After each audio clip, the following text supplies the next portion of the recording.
गरीब बॉयफ्रेंड का wooden car.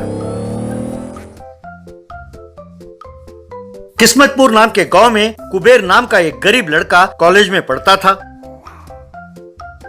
उसके गरीब होने के बावजूद वो बहुत अच्छी तरह पढ़ाई करता था और एक बहुत ही बढ़िया कॉलेज में उसे सीट मिली। एक दिन कुबेर साइकिल पर कॉलेज जा रहा था कि तभी रणवीर अपनी गर्लफ्रेंड प्रिया के साथ कार में आया और कुबेर के साइकिल को टक्कर मारा। बाद में रणवीर कुबेर से, अरे हॉर्न बजाए सुनाई नहीं देता, यूँ सड़क के बीचों बीच साइकिल चलाते हो? ये कॉलेज तुम्हारे बाप का है क्या? मुझे हॉर्न का साउंड सुनाई नहीं दिया, इसलिए मैं हट नहीं पाया, सॉरी ब्रदर। अरे हमने हॉर्न बजाया ही नहीं और तुम्हें हमारी कार की आवाज पहचानना चाहिए। जैसे पुलिस के कुत्ते हर किस्म की आवाज को और बू को पहचानते हैं ना, वैसे। देखिए आप हद से ज्यादा बोल रहे हैं, ये ठीक नहीं है। अपने साथ पढ़ रहे स्टूडेंट का यूं अपमान करना ठीक नहीं है। एक ही जंगल में रहते हैं और शेर शेर होता है और खरगोश खरगोश। इसीलिए चाहे तुम्हारा नाम कुबेर क्यों न हो, हमारे जैसे धनवान नहीं हो। तुम चाहे जितना मर्जी पढ़ लो, तुम्हारा हैसियत हमारी हैसियत की तरह नहीं हो सकती। तभी कुबेर की फ्रेंड लासिया वहाँ आई।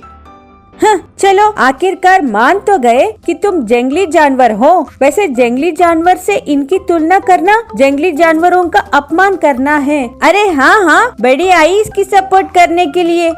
अगर इस पर इतना ही प्यार आ रहा है तो तुम इसे कार क्यों नहीं खरीद के देते? और हैसियत कहाँ? कहकर चले गए। तब कुबेर से लासिया, वैसे तुम्हें शर्म नहीं आती? वो इतनी बातें कह रहे हैं और तुम सुन रहे हो। मेरे पिताजी ने कहा तो था कि एक कार ले लो, फिर भी तुम साइकिल में आ रहे हो। हमारे घर वाले रिश्ते के लिए मान तो गए हैं, फिर भी तुम हमें क्यों पराया समझते हो? देखो लासिया, कोई भी वस्तु हमारे पास हो तब उसकी जरूरत हमें महसूस होनी चाहिए, सिर्फ दिखावे के लिए नहीं रखना चाहिए। मैं मानता हूँ कि तुम्हारे पिताजी को मैं पसंद हूँ, पर मेरी औकात नहीं है कि मैं अभी कार चला सकूं। हो सकता है कि तुम ठीक कह रहे हो, पर मुझे उस प्रिया की बातें बहुत चुभ रहे हैं। एक तुम हो कि पिताजी के दिए हुए कार को लेते नहीं हो। मैं नहीं जानती कि तुम क्या करोगे, पर मैं तुम्हारे साथ कार में घूमना चाहती हूँ, बस ये फाइनल है। कहकर चली गई। रात को कुबेर ने अपने दोस्तों अनिल और साई से ये बात कही। चलो आखिरकार लासिया के कारण तुम्हें एक वाहन नसीब होने वाला है। अरे रहने दो यार, तुम उसकी तरफदारी कर रहे हो। अरे गाड़ी मेंटेन करना कितना खर्चीला है पता है ना? यही ओवर थिंकिंग कहते हैं। उसने नए कार की तो फरमाइश नहीं की ना। देखो मैं कारपेंटर हूँ, मैं तुम्हें वुडन बॉडी वाला कार बना कर दूंगा। तुम उसे ले जाकर मैकेनिक दीना को दोगे तो उसमें इंजन फिट कर देगा, फिर तुम उसको लेकर घूमना। बस अगर अच्छा ना लगे तो उसे रहने दो, बस सिंपल। अरे यार तुम सब मिलकर मुझे फंसा रहे हो, जो जी में आए करो, कहकर चला गया। 2 दिन बाद अनिल और साई मिलकर एक वुडन कार लेकर वहां पहुंचे। ये देखकर कुबेर, अरे यार इस कार को साइकिल के पहिए फिट किए हैं तुम दोनों ने। क्या ये वजन खींच पाएगी? See mister, don't underestimate the power of a cycle tyre. ये सिर्फ तुम्हारा वजन नहीं, तुम्हारे फैमिली का वजन, तुम्हारे गर्लफ्रेंड के फैमिली का वजन भी ढो सकता है। तुम चाहो तो इसे कॉलेज ले जाकर देखो। तब कुबेर उस वुडन कार को लेकर कॉलेज गया लासिया के पास।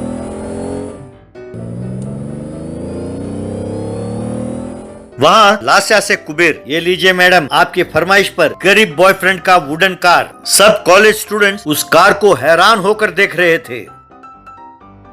कुबेर जानते हो, ये एंटिक पीस दिखता है। अरे बहुत बढ़िया है। मेरे बात मानकर तुम कॉलेज कार में आए, बहुत बहुत थैंक्स। I love you. ऐसा उसने कहा। इसमें मेरी कोई बड़प्पन नहीं है, ये सब कारीगरी मेरे दोस्त अनिल, साई और वो मैकेनिक दीना का है। उन्हें मैंने अपनी समस्या बताई, तब उन्होंने ये कार तैयार करके दिया, बस। इतने में वहाँ रणवीर और प्रिया पहुँचे। अरे वाह, एक दूसरों की बड़ाई करते जा रहे हैं। यहाँ पे ये महाशय घटिया कार लेके आए और ये मैडम जी तारीफ की पुल बांधे जा रही हैं। एक बात बताऊं, इस कार के प्याज भी नहीं मिलेंगे, क्योंकि इसमें लोहा तो है ही नहीं। You are right baby. ऐसे घटिया कार में घूमने के बजाय अपने होने वाले ससुर से कार मांग सकते हो ना। अरे जंग लगे कीड़ो, एक बार हमारी कार को देखो तो सही। सारा कॉलेज कैसे फोटो निकाल रहा है।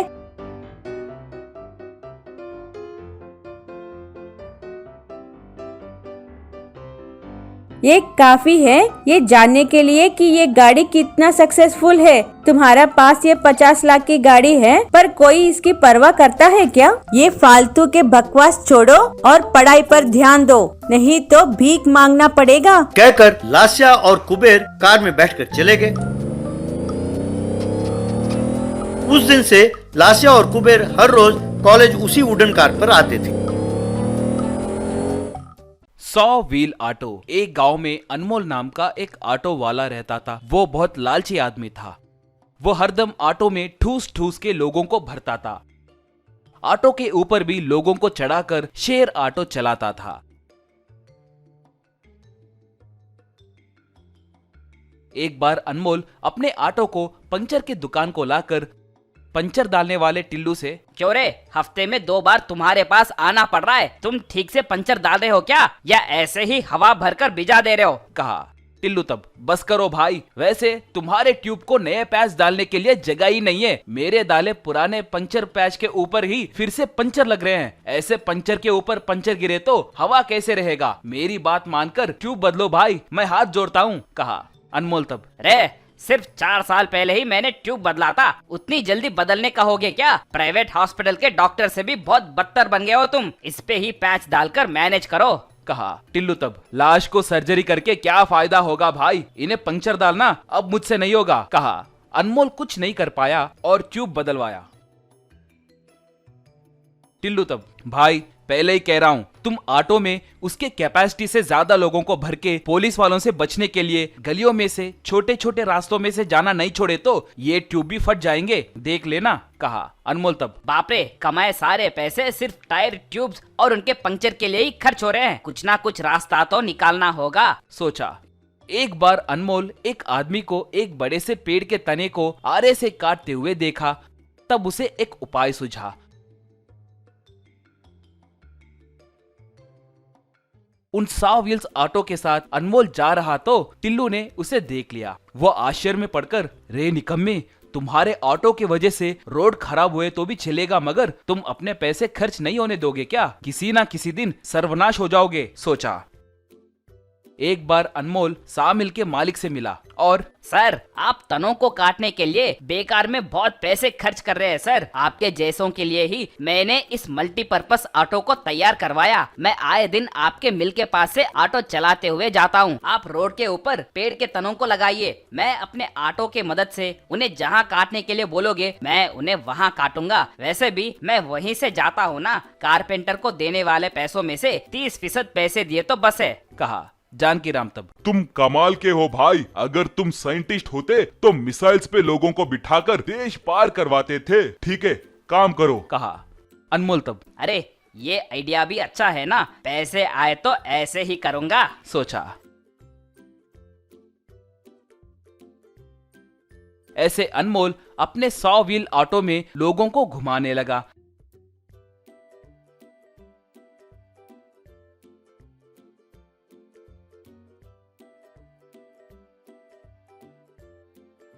उसके साथ साथ जानकी राम के लगवाए पेड़ के तनों को काटते हुए जाने लगा।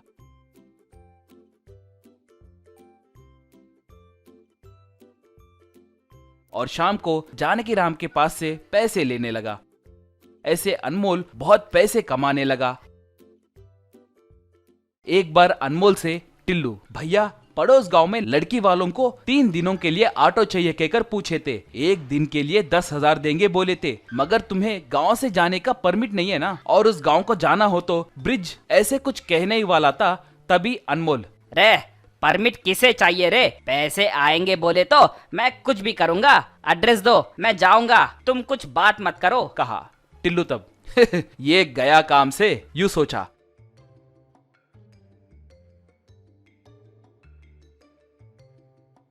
अनमोल पड़ोस गांव को जाने के लिए नदी के ऊपर मौजूद वुडन ब्रिज के ऊपर चढ़ा।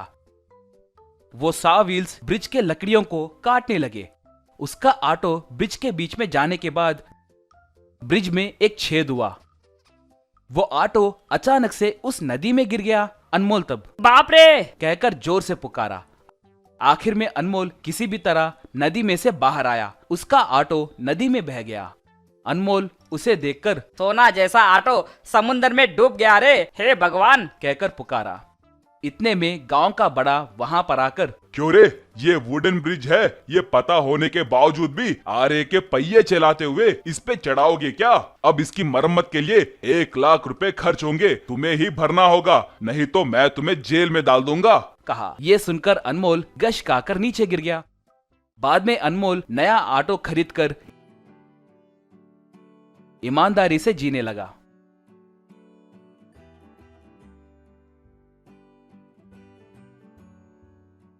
Two wheel car bike. गया नाम के गांव में सिद्धू नाम का व्यक्ति रहता था। उसने मैकेनिकल इंजीनियरिंग की पढ़ाई की थी। उसने एक प्रोजेक्ट के अंतर्गत एक 2 व्हीलर बाइक बनाया।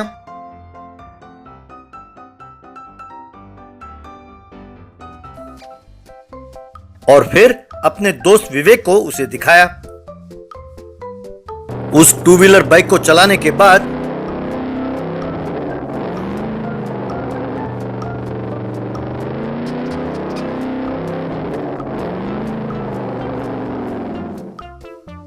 सिद्धू से विवेक, अरे यार ये तूने कमाल कर दिया, ये बाइक तो बहुत बढ़िया है। वैसे देखा जाए तो इसे हम 2 व्हीलर कार कह सकते हैं। इसे चलाने वाला हर तरह से सुरक्षित है। ये जरूर बहुत बढ़िया और सक्सेसफुल होगा। तो अब आगे क्या प्लान है? इसे ले जाकर हमारे प्रोफेसर को दिखाना है। बस वही कुछ रास्ता दिखाएंगे। चलो चलते हैं, कहकर दोनों मिलकर प्रोफेसर के पास गए। प्रोफेसर को 2 व्हीलर बाइक दिखाया। उसे देखकर प्रोफेसर, वेरी गुड सिद्धू, इसे किसी प्राइवेट कंपनी को दिया तो तुम्हारी जिंदगी संवर जाएगी। इससे मिलने वाले रॉयल्टी से ही तुम आराम से जिंदगी गुजार सकते हो। मैं मेहता नाम के एक कंपनी के मालिक को जानता हूँ। अगर तुम्हें मंजूर हो तो उनसे तुम्हारा परिचय करा देता हूँ। आपकी मर्जी सर, मैं इस बारे में कुछ नहीं जानता। आप जैसे कहेंगे वैसे करते हैं।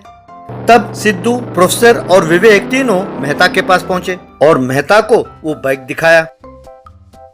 प्रोफेसर साहब, गाड़ी तो अच्छा है, पर पता नहीं क्यों लगता है कि अपने इंडियन रोड्स के लिए ये गाड़ी ठीक नहीं है। पर अगर सिद्धू को थोड़े पैसों की जरूरत है तो मैं बात करके थोड़ा बहुत दिला दूंगा। जरा सोच विचार के मुझे बताइएगा। ये क्या मेहता जी, आप ऐसे कह रहे हैं? ये मॉडल फ्यूचर में सक्सेस जरूर होगा। सर, आप फ्यूचर की बात कर रहे हैं, मैं अब की बात कर रहा हूँ। वैसे कौवा को अपना बच्चा बहुत अच्छा लगता है, क्योंकि आपके चेले ने इसे बनाया है तो आपको अच्छा लग रहा होगा। बट आई एम हेल्पलेस, सोच लीजिए। तब वे तीनों बाहर आ गए। देखा सिद्धू, इस वक्त ये हाल है, आगे की बात हम नहीं कह सकते। अगर तुम्हें पैसों की जरूरत हो तो मैं तुम्हें 50 लाख रुपए दिला सकता हूँ, पर तुम्हें अपने प्रोजेक्ट के सारे कागज उसे देने होंगे। उसके बाद वो जाने और उसका बाइक। सोच लो, कहकर चला गया। तब सिद्धू विवेक से, ये क्या यार, हम तो बड़ी बड़ी ख्वाब देख रहे थे और ये ऐसा हो गया। यार आजकल किसी पर भी भरोसा नहीं कर सकते। एक मेहनत करता है तो उसके मेहनत का खाने वाले 100 आदमी तैयार हो जाते हैं। तुम पहले 2 2 व्हीलर बाइक तैयार करो, मेरे पास एक आइडिया है, मैं तुम्हें बताता हूँ, कहकर उसे कुछ पैसे दिए। 1 हफ्ते में सिद्धू ने 2 बाइक बनाए। तब विवेक ने 2 व्यक्तियों को बुलाया और उन्हें पैसे देकर गांव-गांव उन बाइकों में घूमने के लिए कहा। वे दोनों उन बाइक में घूमने लगे तो सबने उन्हें रोककर उनसे उस बाइक के बारे में पूछने लगे। फिर उन सब का वीडियो निकालकर विवेक प्रोफेसर के पास गया। सर, सिद्धू ने 2 2 व्हीलर बाइक बनाया है। इतना ही नहीं सर, उन बाइकों को आसपास के गांव में खूब चलाया सर। लोगों को उनके डिजाइन खूब पसंद आए, वो तो एडवांस देने के लिए भी तैयार हैं। इतना ही नहीं सर, एक बिजनेसमैन ने उन वीडियो को मेल भी किया है सर। वो बिजनेसमैन कहता है कि 10 करोड़ रुपए कैश और हर बाइक में 10% रॉयल्टी भी देगा। उसने तो पेटेंट के लिए भी अप्लाई किया है। क्या सच? सुनो, ऐसी बातों में जल्दबाजी नहीं करनी चाहिए। मैं अभी सिद्धू को फोन करता हूँ, तब तक तुम लोग कोई निर्णय ना लेना। विवेक ने ठीक है कहा और ये बात जाकर सिद्धू को बताया। यार मेरी ये बातें कुछ समझ में नहीं आ रही हैं। तुम प्रोफेसर के पास क्यों गए? और वो जो कोई 10-15 करोड़ की बात कर रहा है वो क्या है? यही तो मैं कह रहा हूँ यार, तुम्हारे प्रोजेक्ट की चाबी जो है तुम्हारे प्रोफेसर के पास है, वो मेहता के साथ मिला हुआ है, इसीलिए वो सस्ते में तुम्हारा प्रोजेक्ट तुमसे ऐंठना चाहता था, इसीलिए मैंने एक छोटा सा नाटक किया। अब तुम देखते जाओ, थोड़ी देर में वो मेहता और तुम्हारा प्रोफेसर दौड़े दौड़े आएंगे तुम्हारे टू व्हीलर में। तभी प्रोफेसर और मेहता दोनों टू व्हीलर बाइक में सिद्धू के पास पहुंचे। मेहता सिद्धू से, सिद्धू अब मैं भी टू व्हीलर बाइक वाला हूँ, देखा अब तुम अब ज्यादा कुछ ना बोलो, बस 25 करोड़ कैश और 10% रॉयल्टी हर बाइक के बेचने पर, बोलो मंजूर है ना? अरे क्या बात करते हैं सर, आप इतना एक्टिंग करने के बाद भी, मेरे कहने का मतलब है आप इतना एंकरेज करने के बाद भी हम मना कैसे कर सकते हैं? हमें ये डील मंजूर है सर। तब सब ने ताली बजाई। Double decker motor bike.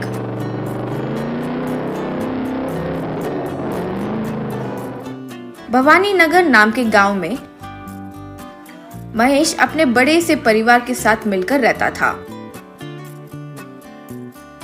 Mahesh अपनी डिग्री पूरी करके 2 साल से एक छोटी नौकरी करने वाला एक लड़का था। वो अपने पुराने बाइक पर ही गांव के बाहर जो ऑफिस था वहां जाकर आता था।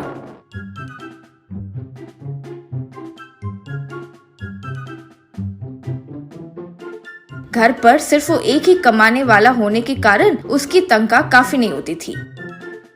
डिग्री पढ़ने वाले दिनों में महेश कॉलेज के हर प्रतियोगिता में फर्स्ट आता था।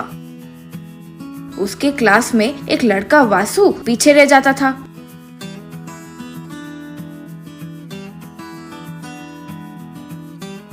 वासु को महेश से बहुत ईर्ष्या होती थी। वासु के अलावा बाकी के लोग महेश से अच्छी दोस्ती निभाते थे। एक दिन महेश के पिता को हार्ट अटैक आ गया। अस्पताल ले जाकर डॉक्टर को दिखाए तो उनकी जांच करने के बाद महेश से डॉक्टर, देखो महेश, तुम्हारे पिता का अर्जेंट ऑपरेशन करना पड़ेगा, कम से कम 15 लाख चाहिए, इंतजाम कर लेना। इससे महेश बहुत दुखी हो गया। पिता के पास अपने भाई को छोड़कर घर आया। पिता की बात जानकर पड़ोसी गांव में ही रहने वाली उसकी दीदी वहाँ आई, महेश को कॉफी देते हुए। क्या सोच रहे हो? कुछ नहीं दीदी, अभी के अभी इतने सारे पैसे कहाँ से इंतजाम करूँ, समझ नहीं पा रहा हूँ। पड़ोसी गांव बगलपुर में एक मोटर बाइक कंपनी वाले नए डिजाइन की मोटर बाइक बनाने की प्रतियोगिता आयोजन कर रहे हैं। जीतने वाले को बहुत सारे पैसे दे रहे हैं। कुछ नया सोचकर कुछ बना दो ना। महेश अपना बाइक ले जाकर हमेशा जाने वाले मैकेनिक शॉप जाकर, भैया मेरे बाइक को डबल डेकर मोटर बाइक में बदल दो। उसमें कौन सी बड़ी बात है, जरूर गाड़ी को एकदम नया लुक देकर तुम्हें फोन करूँगा, कहकर काम पर लग गया।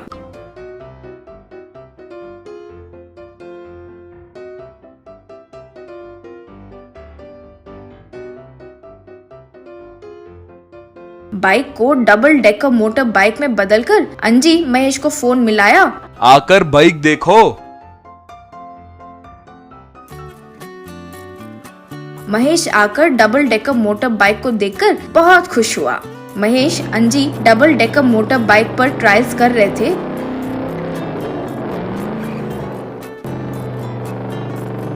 तब वासु ने देख लिया।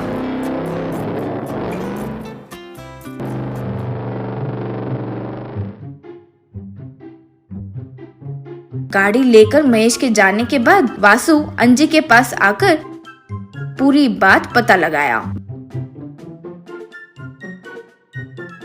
इसे किसी तरह उस प्रतियोगिता में भाग लेने से रोकना होगा, यूं मन में सोचा।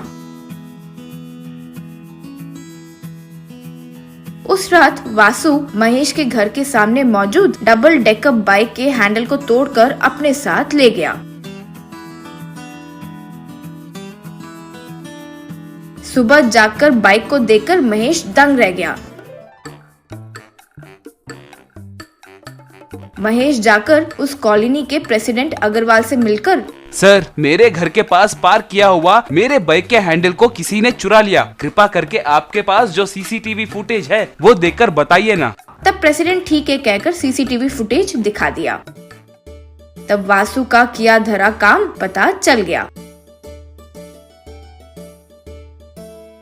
महेश के साथ 2 और लोग जाकर वासु को खूब मारकर हैंडल लेकर आ गए और अंजी की मदद से बाइक को फिट करवा दिए। बगलपुर में मोटर बाइक प्रतियोगिता में अपने दोस्तों के साथ मिलकर डबल डेकर बाइक पर बैठकर महेश ने भाग लिया। प्रतियोगिता में अलग अलग किस्म के मोटर बाइक आए थे। बाइक्स रेस शुरू हुई। मोटर बाइक सब आगे बढ़ने लगी। महेश थोड़ा सा पीछे रह गया। महेश धीरे से गियर बदलकर स्पीड बढ़ाकर एक मोटर बाइक को पार करते हुए फर्स्ट प्राइज प्राप्त कर लिया। मिले पैसों से पिता का ऑपरेशन करवाया। फिर महेश का परिवार खुशी से जीने लगा।